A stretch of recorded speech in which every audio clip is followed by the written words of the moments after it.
Halo guys, ini kita di episode ketiga ya, tanya jawab seputar portofolio ya.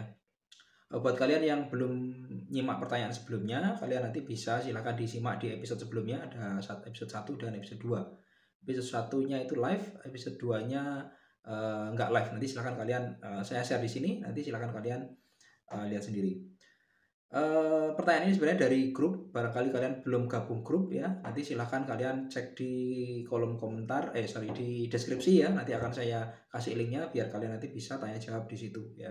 Di grup itu kita sangat ramai dan cepet ininya chatnya, jadi makanya saya minta membuat list biar nanti nggak ada pertanyaan yang terlewat. Dan saya agak susah menjawab dengan tulisan, makanya saya buat video seperti ini ya. Oke, kita mulai dengan pertanyaan ke berapa? Kemarin itu terakhir kita nomor 10 ya. Nah, sekarang kita ke nomor 11. Oh iya, sebelum kalian nyimak tanya jawabnya, kalau kalian ingin belajar sendiri, kalian bisa beli buku ya, buku saya ya. Nanti saya kasih linknya di sini. Yang kedua, kalian bisa juga menggunakan e-course atau kursus online ya. Di sini nanti akan saya kasih linknya juga di deskripsi juga ya.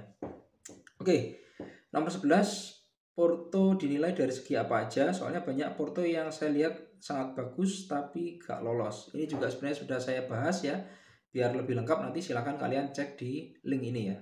Nah, mungkin sekilas aja bahwa portofolio itu ada kriterianya ya. Kriterianya itu ada 4 ya.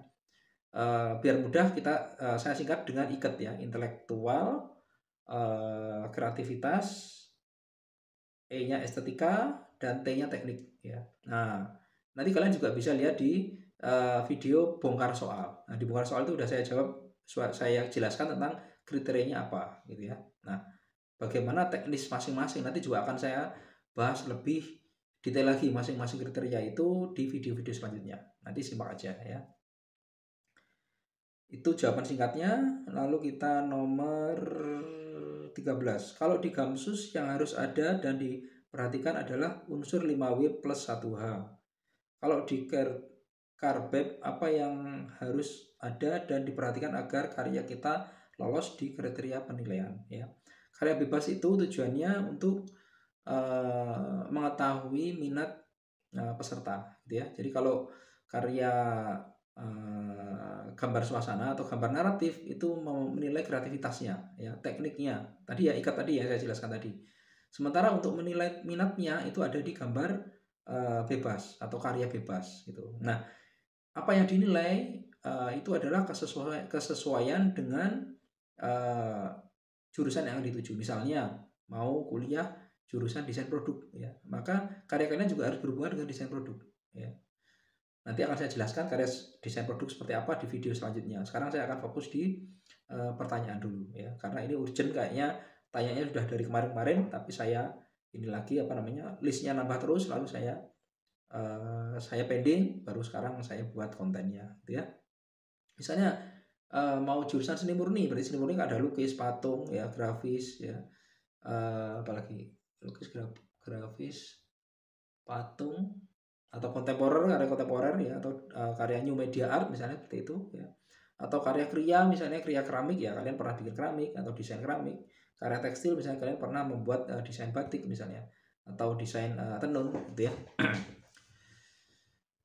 Oke, lalu nomor 13, kalau di Gamsus ya, tadi nomor 13 ya, sekarang nomor 14, Karbeb yang cocok untuk seni murni. Oke, tadi sudah saya jelaskan ya. Jadi untuk seni murni itu misalnya kita lebih fokus lagi ya, karena ini pertanyaannya di poin terbaru atau poin tersendiri. Jadi kalau seni murni itu misalnya kalian pernah bikin gambar still life misalnya ya. Kalau di SMA atau dulu waktu saya SMA ya, itu saya diajari untuk membuat still life. Still life itu misalnya saya gurunya itu menata misalnya ada apel ya, ada kain, ada vas bunga, ada gelas, lalu digambar ya kan. Nah, itu adalah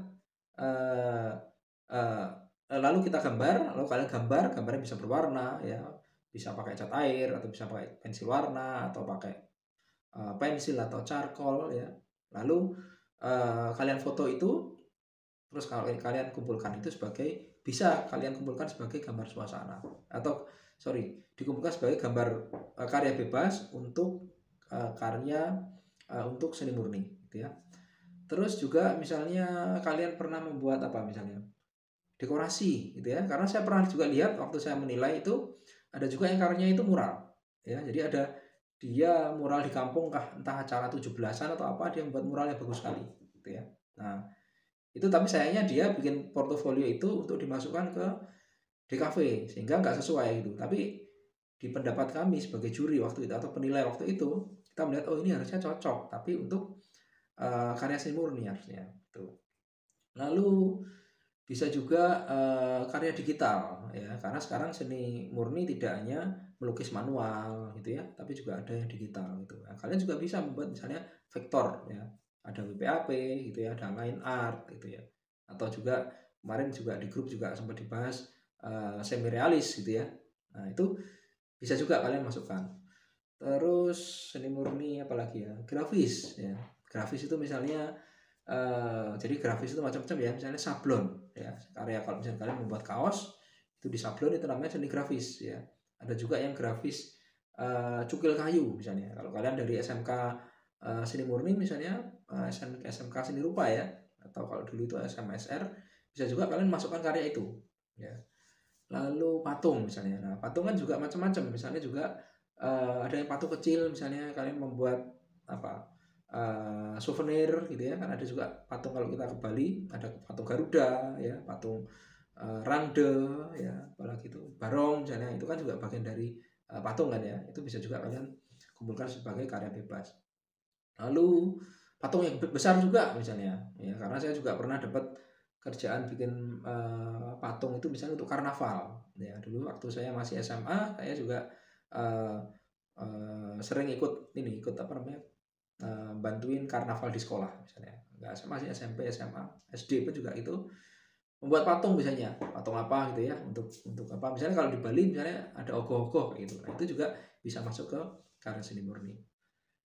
Oke, mungkin itu ya untuk jawaban nomor berapa tadi ya.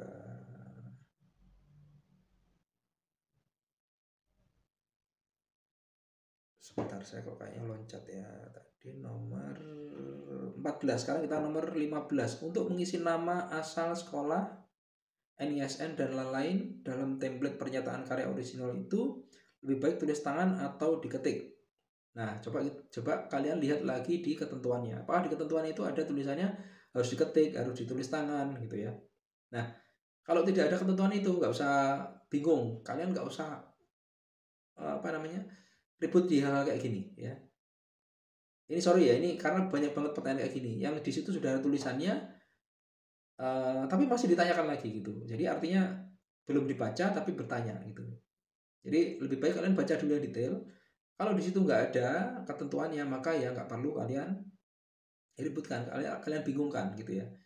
Karena nggak mungkin penilai itu membuat penilaian mengada-ada ya. Mengada-ada misalnya di situ nggak ada tulisannya, lalu ada misalnya ini tulisannya mana tadi? Oke, ini saya ke scroll ya.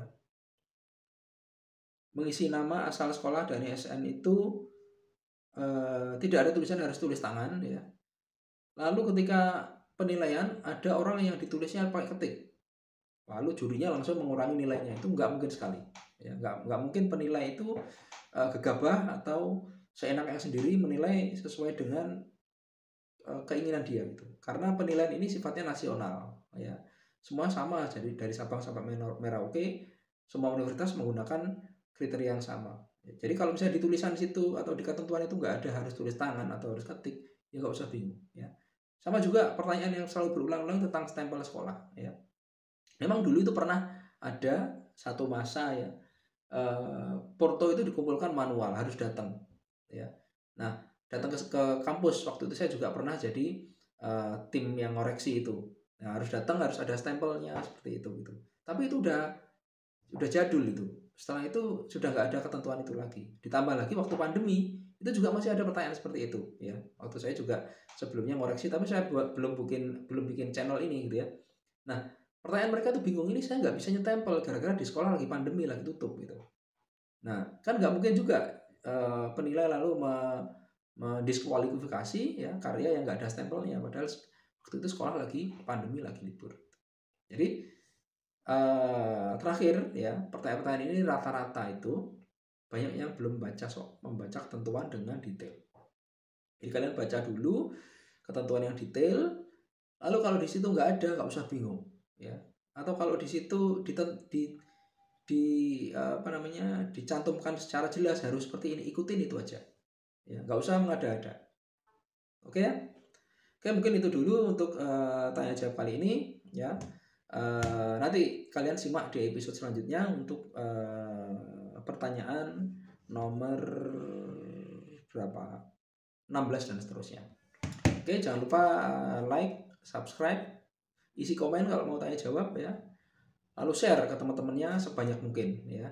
Kalau kalian mau beli buku, silakan nanti bisa cek lagi di yang link yang saya kasih tadi. Atau kalian mau belajar langsung dari saya ya, lihat contoh-contoh saya membuat gambar dengan pensil ya, bagaimana anatomi, bagaimana membuat arsir ya, garis yang benar gitu. Nanti silakan kalian lihat di e-course Udemy, nanti akan saya share di deskripsi. Oke, terima kasih, itu dulu. Nanti kita ketemu di episode selanjutnya.